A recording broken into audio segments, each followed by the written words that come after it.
So I started telling you about ransomware, and artificial intelligence, and the fact that every technology creates new problems and new solutions. And I think a much better example, or another great example for that, would be cryptocurrency. You know, everybody talks about ransomware today, but in reality, ransomware is just the cyber attack with the best public relations. There are so many cyber attacks out there, and when we're seeing organizations being attacked again and again and again, most of those attacks are not ransomware related. But because ransomware is such a loud attack, the network is down, the data leaked, everybody hears about it, everybody sees that, the media thinks, and to some extent even cybersecurity professionals tend to think, that the whole world of risks is actually a world of ransomware. And everybody talks about ransomware. And many times when I go to organizations and they ask me to help them to prepare to deal with a cyber crisis, they don't tell me, help us to prepare with the cyber crisis. They tell us, help me to prepare to deal with ransomware. But in reality, we see so many different dangerous attacks. Data leakage, which is not ransomware related. An employee working for a company, stealing the source code, selling it to a competitor. Back attack, business email compromise attacks. Manipulation of machines, health-related machines, or manufacturing machines, and so on, so forth. So when thinking about your landscape and thinking about the problems that you're facing as an organization, don't fall for the ransomware trap, thinking that everything is ransomware. Consider or take into consideration that there are many different types of attacks out there. So, and if we're talking about ransomware, let's talk about the future of ransomware. And in order to understand the future of ransomware, we need to understand two things about why ransomware is here. There are actually two reasons that brought us to this place where ransomware is a big problem. Number one, and it's not easy to admit it, it's the Bitcoin, cryptocurrency. Cryptocurrency, most of you know what the Bitcoin cryptocurrency is. If I'll need to give you a quick definition of what Bitcoin is, I'm simplifying it a lot, but this is pretty accurate. Bitcoin is like cash money that you can send over the internet. Again, I'm simplifying it a lot, but to some extent, this definition is pretty accurate. So the emergence of Bitcoin solved a big problem that the criminals had, which was how to monetize crime without being caught. How to monetize crime. Are we ready? The stage is ready though? I would assume yes. You said yes. Ladies and gentlemen, Ronnie is back there managing this entire stage. So thank you. So just to conclude, two reasons. The emergence of Bitcoin solved the biggest problems the hacker had, which was how to monetize crime without being caught. Because now you can send cash money over the internet. And the second one is the fact that regulators around the world made data leakage a very big problems for organizations. And if your data was leaked, you would get huge fine, which actually increased the reasons that organizations would like to pay for the criminals to prevent those data leakage. The Bitcoin and the price for data leakage, those two things are major parts of creating the ransomware problem that we see today. Now, I talked for a long time. The stage is ready. We're going to call the next panel discussion to the stage. And the panel discussion will be led by a brilliant guy, a friend of mine, a person with a very interesting background in the cybersecurity world. He is a former Director General of the Israeli National Cyber Directorate, the INCD. Ladies and gentlemen, the person that will moderate this panel and will introduce the other speakers is Yigal Unna.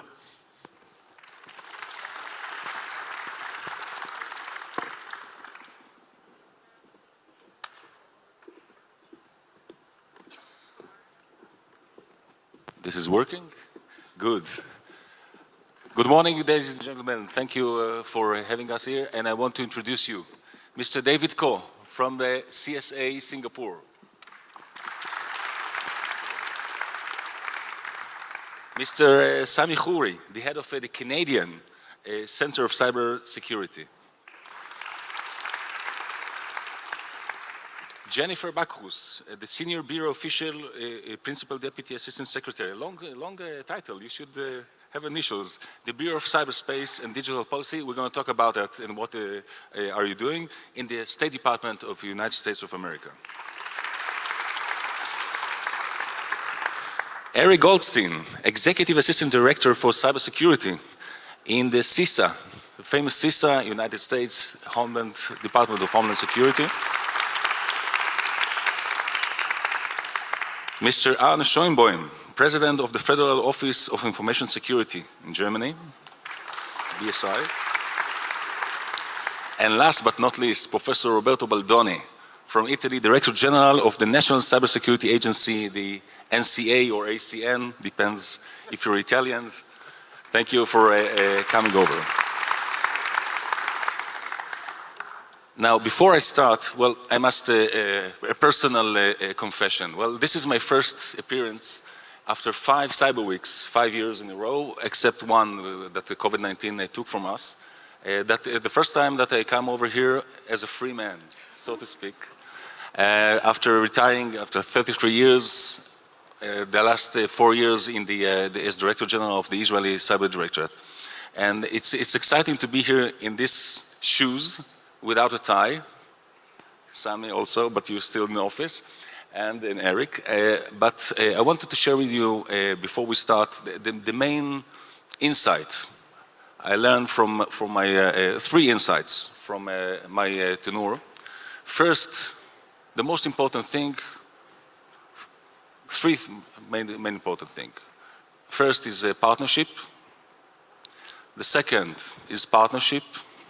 And the third is partnership. All the rest is professional issues and technological issues and things that may work, usually work, sometimes not. But with the partnership is almost everything in cybersecurity. The good news that the good guys usually gather and partner much better than the bad guys. We should keep it and even elaborate and do it even more. And with these guys, I have a great honor, a lot of mileage of partnership, good operational, personal friendship and partnership. First of all, I want to thank you for that many years. I think it served, first of all, our countries and the national security and international security of our countries as well. So when we discuss cyber stability, David, I'll begin with you. Well, Singapore is one of the fastest growing data economies. Well, you also relies on critical information infrastructure, the CAI, more and more. What is your approach to cybersecurity and what cross-border measures are required today, in your opinion? Thank you. Thank you very much, Yigal. First of all, it's a great honor to be here. I thank Professor Itzik Ben Israel and the team here. And second, I would say that I'm very disappointed because I was doing this job before you was Director General and now you have left, I'm still here. I noticed that Yigal is now taller than when he was before. I think the weight is off his shoulders. So when I took on the position as head of cybersecurity in Singapore, the first thing that I realized when I did the analysis was critical infrastructure is the key. This is, if there is an attack on critical infrastructure that disrupts essential services in Singapore, this is the thing that would get me sacked. So we put a lot of focus on this. How did we deal with it? Well, first of all, we passed a law. So we have a law in Singapore, the Cybersecurity Act, which allows us firstly to identify and designate the critical information infrastructure owners, the companies which are providing these critical services. 70% of them, I think same in many of our countries, are private sector companies. Many of them are not Singaporean companies. They could be American companies, German companies, but they are providing essential services to Singapore. So we need the law to do this. What then do? We impose standards. So we have a code of practice, which is a mandatory requirement for all cyber critical information infrastructure companies. We are now in the second iteration of the code of practice. The first one was prescriptive. You will do this. These are the basic standards. Now we are going and exploring the possibility of doing it as a risk-based approach. We all understand the theory of this. The challenge is how to implement a risk base. The auditors are very happy with the old approach because you just tick the box, but we know that it's not effective. It also gives us the power when they have firstly, when they have an incident, they are required to report to my agency, gives us the power to investigate, and we do audits over the years. So this is our approach to critical infrastructure. We have 11 sectors. Each of the sectors we partner with the natural agency that's the regulator of that sector. So for example, the banks, we partner with the central bank.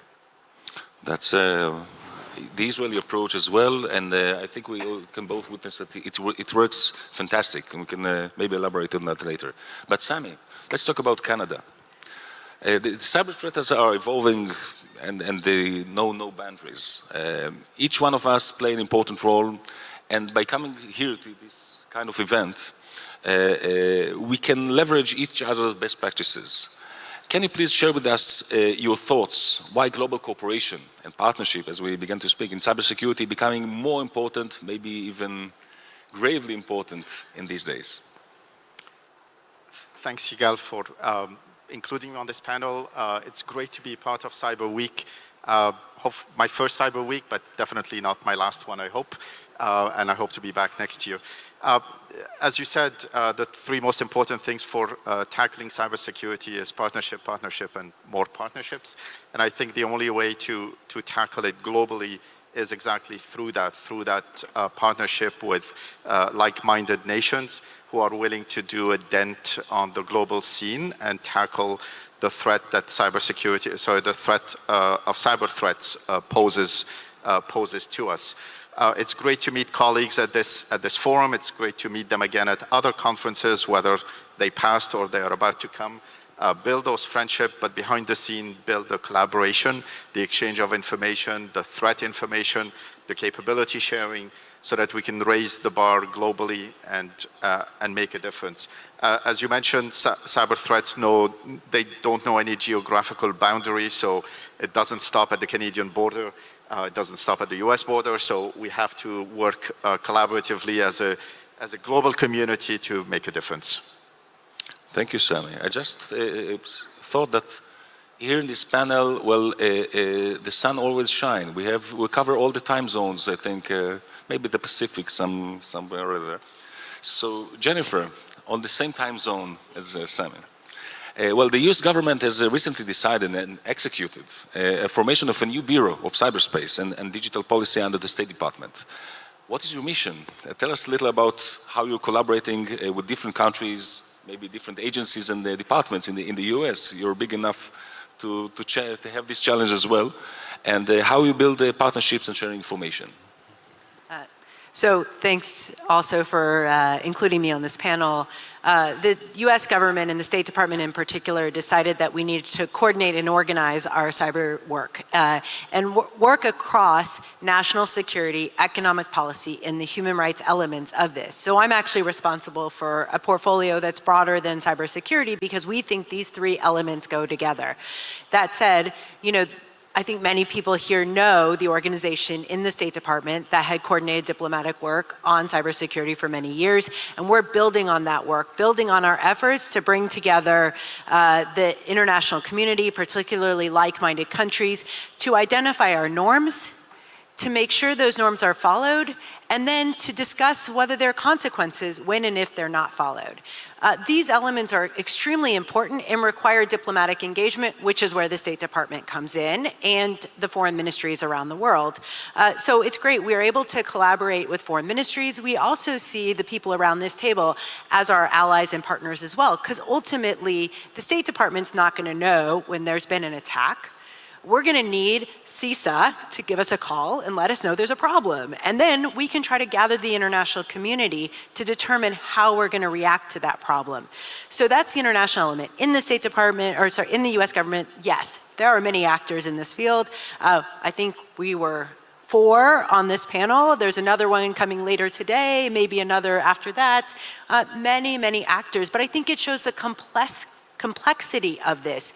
And yesterday we spoke a lot as an international community about whether it's a symphony or a jazz group or whatever it is, but ultimately we all need to work together and we need to share information, and then we figure out how we plug into the same collaborative effort. So we are working with the National Security Council, with CISA, Department of Energy, FBI. I could go on and on. I'm sure I've forgotten a few who are probably going to be a little grumpy, but just to say that ultimately we bring the group together on the diplomatic engagement element. We are not, the State Department, going to be able to identify when an attack has occurred, nor are we going to be able to respond in like-minded manner. That's where the other agencies come in. Thanks. Thank you. Eric, you have probably one of the toughest jobs in the world as responsible for the critical infrastructure in the US. Well, maybe second to the Israeli one, but we'll discuss that. Me, not anymore, but. So more and more our national infrastructures are becoming vulnerable, and cyber attacks, as they become more digital, all of this becomes more risky. We often think about the usual suspect, yes, the energy facilities, transportation, things like that. But what would you say is the next critical infrastructure worth protecting, and as much as you can share with us, and how can we best protect it? Absolutely. So at the outset, likewise, such a pleasure to be on this panel, and I feel like I've spent more time with this esteemed group than my own family in recent weeks, but it's not a bad group to spend time with, and so great to be back with this group. I think Yigal's opening on the importance of partnership as the foundational construct for our work really is something that you'll see reflected throughout today's conversation. But it's worth pausing to think about why partnership is so important. And I think this question puts it in stark relief, because part of the challenge in cybersecurity is understanding where to put our next security dollar. Where do we focus given what we know to be ubiquitous vulnerability in network technologies, the ability of our adversaries, nation state or criminal, to continue investing and innovating every day in new techniques, in new malware, in new infrastructure, and the extraordinary increasing consequentiality of intrusions that can impact our critical functions and indeed our values and ways of life. When we think about the infrastructure or these sectors that are vulnerable next or consequential next, we need to think about cybersecurity, I think, on two levels. The first is cybersecurity from the point of view of a victim organization. And we know there that it's really hard to prioritize, because from the point of view of a victim, all that matters is that your company, your organization has been subject to an intrusion, which can of course be existential for many victims. And so thinking through, how do we take a non-sectoral approach, but saying how can we help every organization in all of our countries around the world put in place these strong basic security controls and basic measures that we know to be enduringly effective against actors of all types. I've recently read research, I'm sure you've seen it too, that just deploying multi-factor authentication can knock out up to 90% of all intrusions. So not a silver bullet, but still pretty good. So how can we get to a point where we can be sector agnostic and say, let's just do a few strong controls really well that we know are going to have enduring impact. But we also need to take it in all of our roles from a national perspective and think through what are those critical functions that our citizens and residents depend on that could be degraded by a cyber intrusion. And then how do we move away from just focusing on the really big organizations that provide that function, but looking at supply chain dependencies, looking at vendors, looking at common software and hardware platforms that are used to support that critical function and start shoring them up by design. And every time that we have a new big zero-day announced in a widely used software or hardware technology, our first thought at CISA are, what are the critical functions that an adversary could utilize that vulnerability to exploit and undermine? And so if we think about the problem from a functional perspective and begin to look through where are the points of vulnerability in that function that an adversary could exploit to cause harm to our countries, that ideally will let us target our limited resources most effectively to put in place the strong controls that will ensure the resilience of these functions under all conditions. Thank you. And if that was a dramatic. So if I may add, we should also consider democracy as one of the most fragile and critical infrastructures that we learn that we need to protect much, much better as time growing, but we'll get to that. Arne, well, Germany has a strong industry and private sector, that's for sure. How can the private and public sector best support each other to achieve cyber stability? And according to your experience, what tools and processes have yielded the best results in your German experience? Yes. So, Yigal, thank you very much for this question. You know, I think we are having two strategies here. One is we need some kind of regulation. Therefore, we started with the so-called IT security law 1.0 in 2015, where we said, okay, we are going to regulate the critical infrastructures, like telecommunications and so on, because 80% or more than 80% of the critical infrastructures are privately owned. So therefore, we need some kind of minimum standards and regulation. We did it with, let's say, big energy companies, logistic companies, and so on, already starting in 2015. And then we enlarged it in last year with, within 21 to new sectors, like waste management and so on, because we understood that they are also important. Furthermore, we enlarged it to, for example, companies which are of critical interest and national interest of Germany. Like, you know, we are a country, we are having three strengths. One is playing soccer, second one is beer drinking and brewing, third one is car manufacturing. So, of course, our car industry is of utmost importance for us. They all combine, I think, in a way. Yeah. Beer and soccer we are not regulating. Not so in the right order. In the right order. Not yet. Not yet, exactly. You do the wine, okay. So, what are we doing there? There we are telling them what is the right level of techniques that what they have to implement there. That's very important for us. For example, updating and so on. And this is regulated very clearly.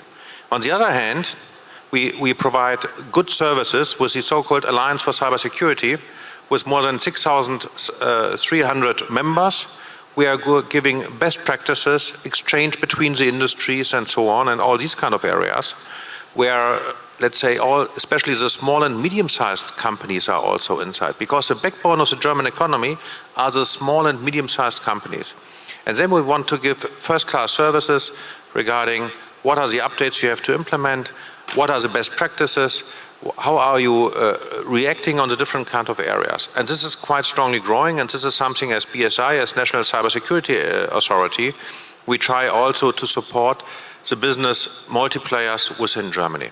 And there I think we're having a good benchmark, and this is especially something where we try to cooperate also, not just on the national level, but also on the international level, and that's why I'm so grateful to be here with you. Thank you very much. Thank you.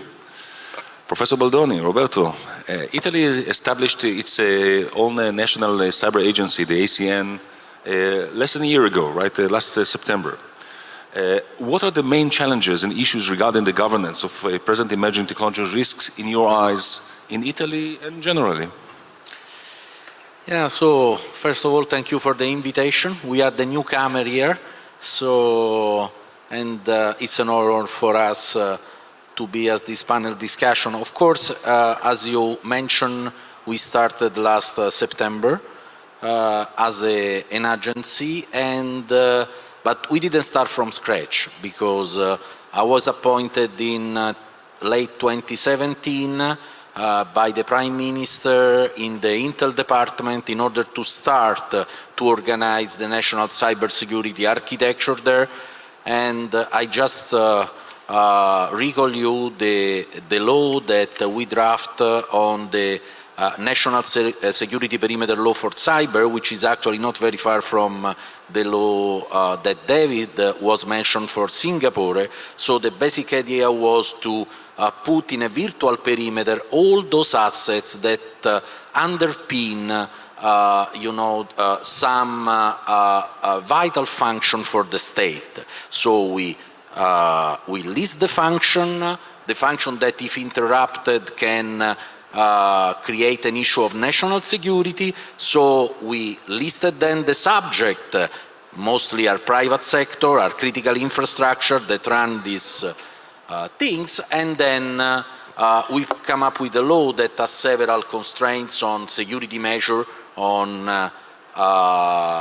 notification deadlines for incident, and screening of technology as well. And after 3 years of implementation, as it is an exercise we are running quite well, and I'm happy to announce that on Thursday there will be the opening of the National Center of Evaluation and Certification in Italy that will be part of the agency. Having said that, when we drafted the law for creating the agency, we had the delicate issue of coordination. You know that every country struggles in coordination between different public administration, because you know the digital transformation actually is horizontal and impacts from agriculture to transportation. So this is why we have a lot of bodies around the world talking about cybersecurity, and I'm not sure that in all bodies there are professionals of the topic, especially from Italy, because we have not that much experts on that, especially in public administration. So we really try to have a specific cabinet led by the agency and under the Prime Minister directly, that was able to coordinate all the activity with the Ministry of Defense, with the intelligence agencies, with the Ministry of Interior, and the agency has been seen as the right arm of the Prime Minister, for example, for implementing the national strategy of Italy of cybersecurity that actually has been signed by President Draghi 3 weeks ago. So we are the guys that keep Italy on track for example, for implementing the 82 measures that we listed in the... So, I mean, I'm not saying that what we did is theoretically ideal, but of course we try to address directly in the law the issue of coordination, where, you know, every one of us is struggling in his own country because everyone wants to jump into this, maybe without the necessary expertise of that. What amazes me still after many years is that different time zones, different languages, different cultures, we all share the same challenges, the same approaches. Yes, this is the world today. We're getting smaller, and we need to go to work more together against the same challenges that we all face. Now, I have a couple of questions, as time allows us. Open question for all of you. Whoever wants to be the first one, raise a hand. He'll get a discount. The others will be pointed at, so bear that in mind. So the first question is, we cannot ignore the conflict in Europe, the Russian aggression against Ukraine. So if we are talking about cyber stability, this is what we're gathered for. So striving for cyber stability, what are the lessons that for cyber stability that we can draw from current events in the Russia-Ukrainian war and the rise of more sophisticated transnational ransomware gangs and other challenges? Who wants to be the first? Maybe you, Jennifer? Eric? Jennifer? I'll let you go first. Go. Thanks. So, you know, it's really been interesting. Thank you. Multi-mic here. What we've seen since Russia's unprovoked and the mic's gone. I can try too. You know, what we've really seen since Russia's unprovoked and criminal invasion of Ukraine is when the cybersecurity community, public and private, comes together around a focused problem, the really extraordinary work that we can do. You know, what we've seen at CISA in the United States is the ability to bring together partners for what we're now calling operational collaboration. But what that means practically is bringing together operators in shared collaboration environments, virtual or in person, public and private, in order to share not just the latest information that we are seeing from cyber threats on the ground in Ukraine and elsewhere in Eastern Europe, but the ability to enrich and act on that information to drive our collective defense in a way that frankly would have been unprecedented before February 24th. And we are seeing that both in our international cyber defense and CERT-to-CERT community, but we're also seeing it in our collaboration between government and the private sector, where we know that many of the organizations on the ground supporting the heroic Ukrainian network defenders were private companies from the US and elsewhere around the world. And the level of collaboration we have seen from private companies sharing information back into national governments that then allow us to understand the evolution of the threat and take action both to support our partners in Ukraine and to protect our own domestic network has been really remarkable. The question now is, how do we capture this collaboration that we've been able to catalyze around this extraordinary threat that we are facing and generalize it more broadly so that we can remain agile and active in reacting to whatever threat occurs next? And how do we maintain this same density and urgency of collaboration even as we respond to whatever threat's coming next? Thank you. Arne.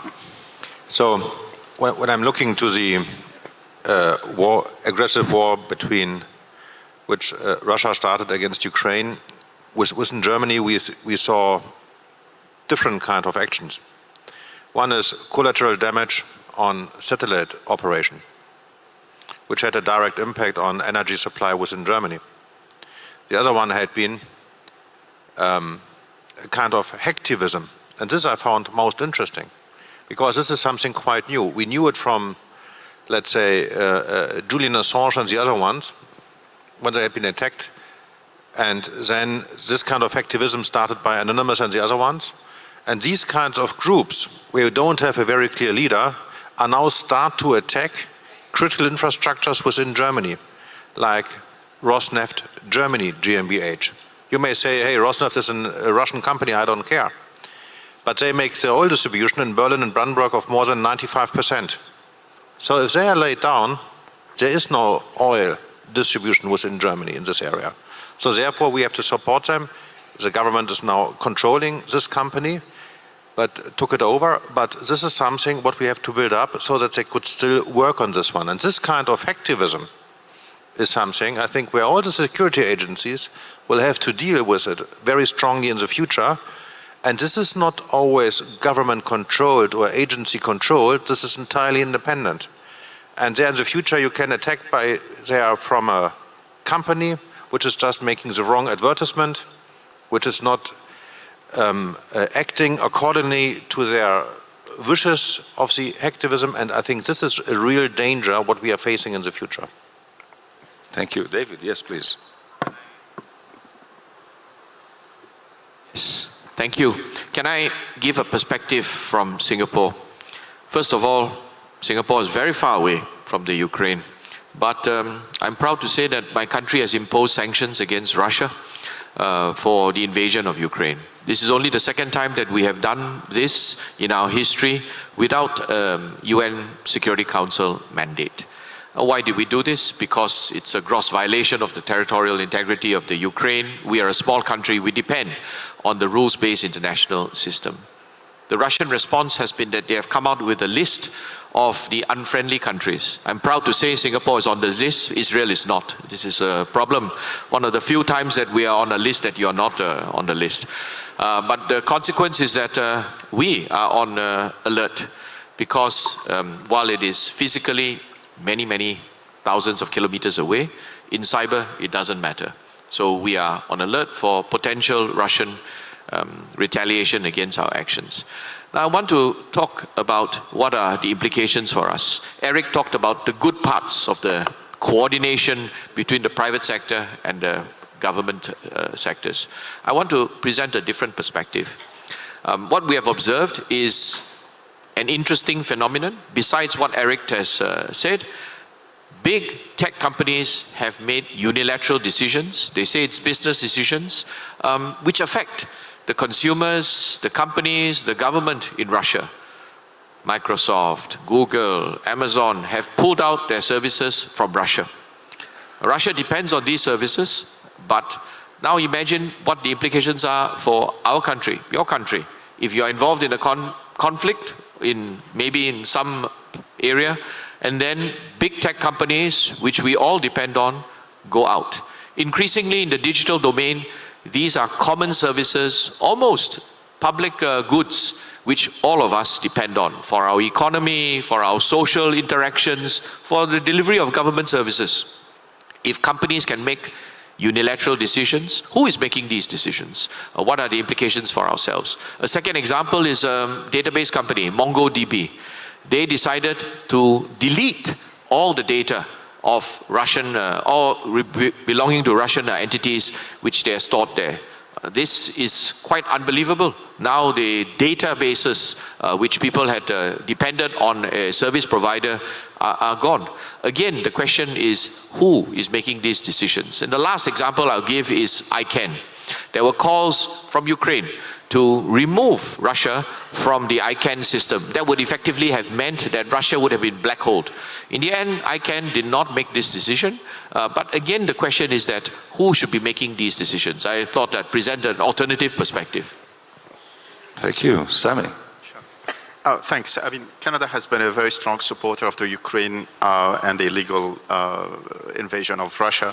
But in the cybersecurity space, the relevance of a national cybersecurity agency is how quickly do we learn from what we're seeing in the Ukraine and support our domestic or our national communities. So everything we see in the Ukraine, everything we on the ground from a cybersecurity point of view, quickly turn it around in terms of cyber flashes and advice and guidance so that people can protect themselves, whether it's DDoSing against the airports or otherwise. I think it's fair to say that Russia has used some pretty nasty capabilities in the Ukraine, and also some of their cyber campaigns have had repercussions beyond the boundaries of the Ukraine. Whether it's intentional or not will be probably a debate for another day, but I think it's important that we look at the conflict and as quickly as possible turn around. Another cyber dimension I'll just briefly mention is disinformation. There's a lot of disinformation out there, and it's very important for us to raise the information awareness domestically and call out disinformation when we see it. And for an agency like ours, we've taken the unusual step of declassifying intelligence to call out some disinformation that we've seen coming out of Russia. Thank you. So, Jennifer and then Roberto. On the diplomatic front, I think that, first of all, the situation in Ukraine has demonstrated that malicious actors and malicious countries are going to continue to use cyber as a weapon. This leads to a big question. First of all, how do we deter? How do we stop? And what do we do in reaction? And I don't know that we have all the answers to these questions. It's something we've talked a lot about over the last couple of days. We have these norms, but countries are going to violate them, just like we saw violation of territorial integrity. So what do we do then? And I think we haven't answered fully that question, but essentially what we're starting with is attributions. Viasat was a big one. A lot of countries around the world came together to call out this terrible attack. We need to continue to do that. We need to continue to work together. It does somewhat address the disinformation, not entirely, but if we don't say this is being done by this actor and this is not acceptable, then essentially they're just going to keep doing it. They might anyway, so that leads to the next question. How do we react when they do it? And what is the answer? Again, I don't know that we've come to a conclusion as like-minded countries, and I think we need to do that, and that's where we're going to work internationally. Finally, before we move on, I do want to mention that we're working hard together on issues of cyber confidence building measures in the cyber domain. This is really important. We've worked together in particularly the Organization for Security and Cooperation in Europe, but there's other places, so that we're sharing information and we're building confidence together when incidents happen, what's happened, and how can we move forward. Thanks. Thank you. Roberto. I want just to complement what Eric said about the importance of partnership with the private sector, because Eric mentioned specifically the defense of the infrastructure, but I want to tell you that it's very important also the partnership with the private sector for using rapid response team. I can imagine shortly campaign where in each country there could be hundreds of incidents at the same time. So how we can manage this? I mean, till we have one incident every week, I mean a serious one, we can think that one agency can go there, help the victim to resume the services. But when this number will increase, and we know that it could increase quickly, so actually the private sector is also instrumental for, helping the victim in order to resume the service, which means the infrastructure of the country. Having said that, of course, we have to reach to a kind of standardization for incident response, which would help us as agency to collect the information from the incident and to share immediately at the G2G level. Because I think that the other very important partnership that we have to build, because we know that when you are under an incident, time is the more scarce resource that you have, getting to a kind of machine-to-machine interaction among us in order to share all the information that we have ideally on a specific vulnerability, on a specific threat actor, on a specific incident.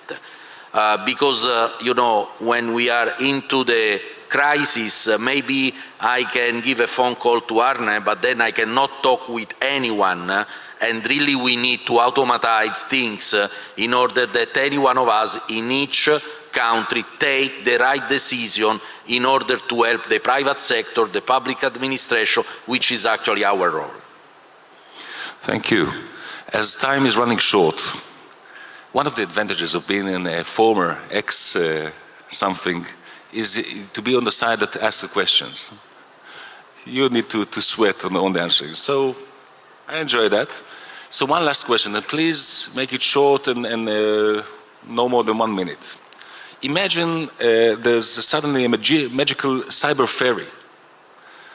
Grants you only one wish, a cyber wish, okay, the personal things later on. What it would be?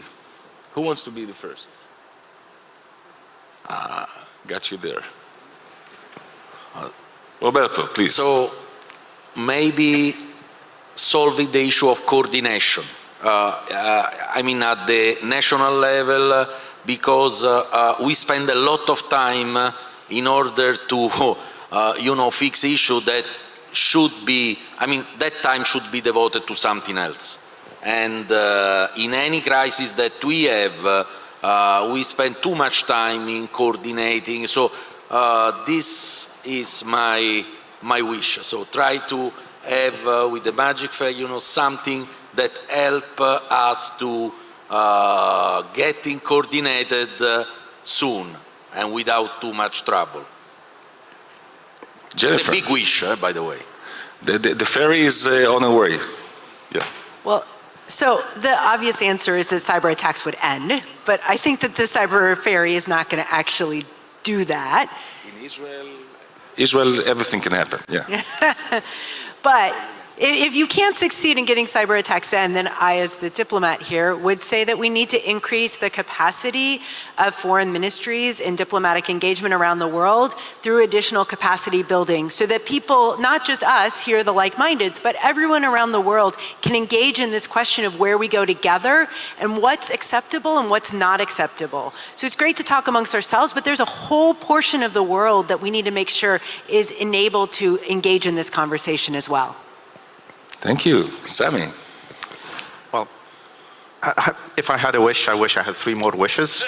So, but kidding aside, I would say that cybersecurity becomes part of our DNA, that from the youngest children to the more senior citizens, from business to government, that cybersecurity becomes almost second nature to our daily lives.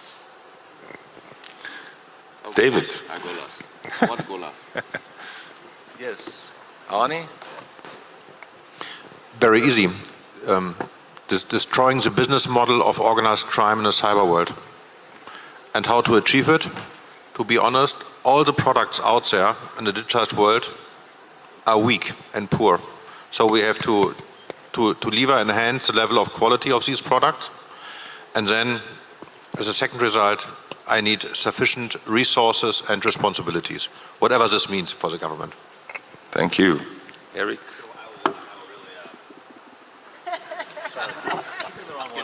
You mess with the Russians. All part of the plan.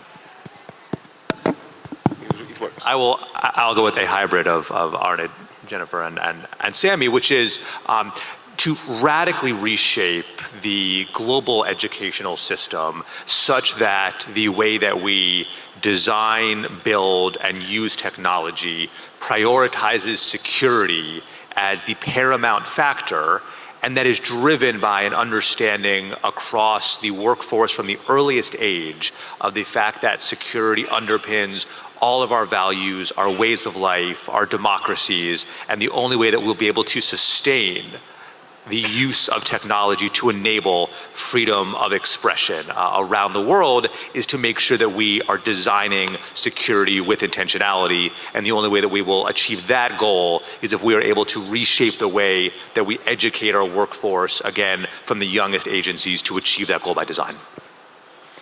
And last, the longest mileage.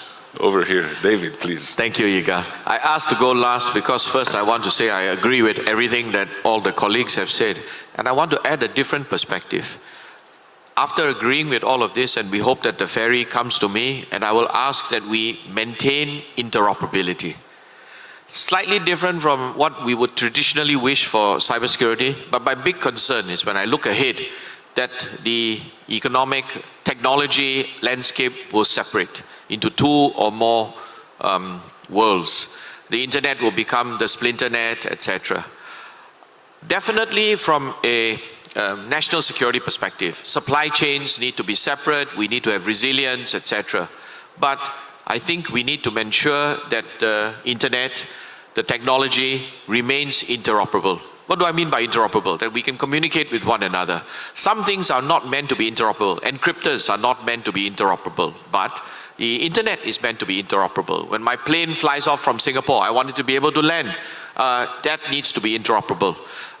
We are old enough to remember when cell phones didn't work in Japan. I don't want that to come back. I wish that when I go to Europe, I don't have to have an adapter for the electricity. The EU is moving in that direction where we have one common charger. I hope that we can maintain interoperability. It will make for a better world from an economic perspective, from a social perspective, and from a security perspective. And in that spirit, if I may also answer my own question. But first, the Israeli answer would be we would negotiate a few more wishes from the ferry. But seriously, I think after what I've heard today and after long years with many of you, my only wish is that this partnership will continue and getting stronger because challenges are getting stronger and we can prevail it. Thank you very much for joining me. Thank you very much for you for joining us. Let's make the world more stable and secure.